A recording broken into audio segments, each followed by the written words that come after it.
আন্দোলনকারী চিকিৎসকেরা নিজেদের দাবিতে অনড়। তাদের দাবি না মানা হলে তারা আন্দোলন চালিয়ে যাবেন বলেই জানিয়ে দিলেন। অন্যদিকে সোমবার বৈঠকে মমতা বন্দ্যোপাধ্যায় জানান, কোনো মানুষ পরিষেবা না পেয়ে মারা গেলে লক্ষ্য রাখতে হবে।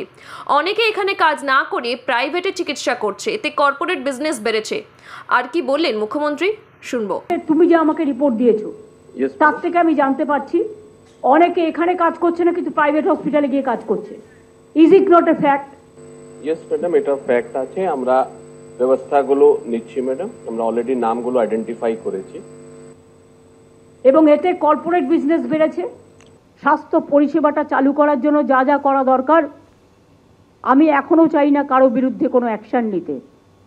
আমি চাই শান্তিপূর্ণভাবে কথা বলার মাধ্যমে এটাকে সংযত কারণে মীমাংসা।